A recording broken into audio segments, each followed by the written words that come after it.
कानपुर के सचैंडी थाना क्षेत्र में नाबालिग से गैंगरेप का गंभीर मामला सामने आया है। पीड़िता की उम्र केवल 14 वर्ष होने के बावजूद पॉक्सो एक्ट के तहत तुरंत मामला दर्ज नहीं किया गया।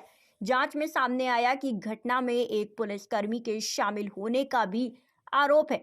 घटना के बाद 24 घंटे तक मुकदमा दर्ज नहीं होने के कारण व्यापक आलोचना हुई। उच्च अधिकारियों ने पुलिस को जांच का आदेश दिया है और मामले की गंभीरता को देखते हुए कार्रवाई की जा रही है। देखिए, ये घटना कल की बताई जा रही है। थाना सचंडी के अंतर्गत एक 14 वर्षीय लड़की के साथ दुष्कर्म की बात सामने आई है। मौके पर से वरिष्ठ अधिकारी डीसीपी वेस्ट हमारे गए, उन्होंने बातचीत भी उस लड़की से करी है।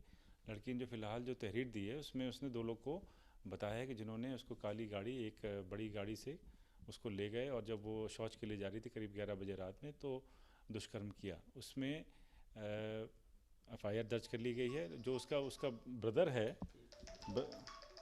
जो उसका ब्रदर है, वो ये कह रहा है कि उसमें एक पुलिस वाला भी इन्वॉल्व था। यदि ऐसा है तो तत्काल हम लोगों ने टीमों को लगा दिया है।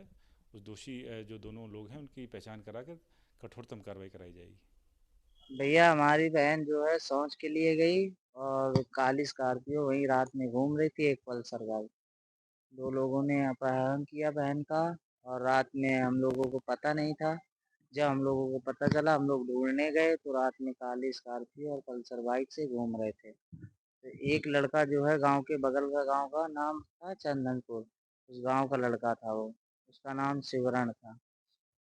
तो वो लड़के से हमने पूछा, भैया आप रात में यहाँ क्या कर रहे हो? तो बोले कि तुम यहाँ पे क्या कर रहे हो? उनके साथ एक और लोग और थे, वो पुलिस अंकल थे, मतलब कैप वैप पीछे रखी थी उसकी। तो हम बोले उतर के आए क्या? हमने कहा नहीं भैया, हमारी सिस्टर खो गई, उसी को ढूंढ रहे हैं। तो वो भैया बोले ठीक है, आप लोग जाओ घर। फिर आधे घंटे 45 मिनट तक वो स्कॉर्पियो वहीं पे खड़ी थी। फिर इसके बाद बहन हमारी उल्टा सीधा करके घर आई, रोने लगी। तो हमने पूछा उससे घर आने पे कि बहन तुम कहाँ थी?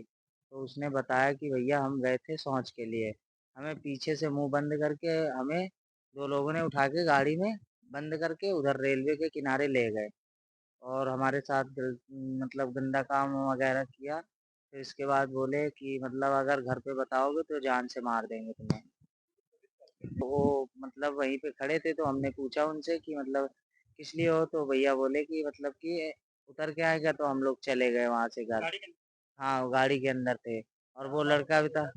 नहीं, नाम वाम कुछ नहीं देखा था उन, और वो लड़का जो था वो बगल के गांव का था, उसका नाम शिवकरण था। फिर बहन आई तो उसने बताया कि भैया हमारे साथ ऐसा ऐसा बात है। तो हमने रात में 100 नंबर को फोन किया। फिर प्रशासन घर आई, फिर सुबह जो है चौकी गए तो चौकी में वो लड़का मौजूद था। तो बहन ने उसको देखा तो तुरंत पहचान लिया, बोली भैया इसी ने हमारे साथ गलत काम, मतलब गलत संबंध बनाया और जान से मारने की धमकी दी। और फिर जब हम सुबह चौकी से थाने के लिए आ रहे थे तो उसके भाइयों ने हमें रास्ते में गाड़ी लगा के जान से मारने के 2-4 थप्पड़ मारे, गाली दी, तब फिर हमने 100 नंबर किया फोन। पुलिस ने बोला कि थाने चलो, वहीं पुलिस कर्मी और पल्सर बाइक वाला लड़का गया है, तो बहन ने बाद में हमें बताया है, तो वही लड़का निकला है। तो सुबह रात में ही हमने फोन किया है फिर पुलिस को। फिर सुबह चौकी बुलाया, चौकी गए तो वहां पे जाने के बाद फिर सुबह ही जब थाने आ रहा था तो उसके भाइयों ने हमें आगे से गाड़ी लगा दी है। बोले अगर हमारे भाई का नाम आता है तो हम जान से मार देंगे। तो हमने कहा जो अगर लड़की बता रही है, अगर उसके साथ गलत हुआ है, वो पहचान रही है, तो उसको सजा जरूर दी जाए। हमें कोई दबाव नहीं बनाया गया, बोले थाने चलो और जो तुम्हें तुम्हारे साथ जो गलत हुआ है तो तुम्हें न्याय मिलेगा। बहन देखेगी तो भी नहीं जान पाएगी, क्योंकि वो उन्होंने ज्यादा उसका फेस उसने कभी देखा नहीं था। लेकिन उस लड़के को जरूर पहचान जाएगी, क्योंकि वो लड़का जो है वो गांव के बगल का है। उसे मैंने भी रात में अपने एरिया में गांव के पीछे बाइक खड़ी करके उसी स्कॉर्पियो में बैठे वो बात कर रहे थे वो दोनों लोग।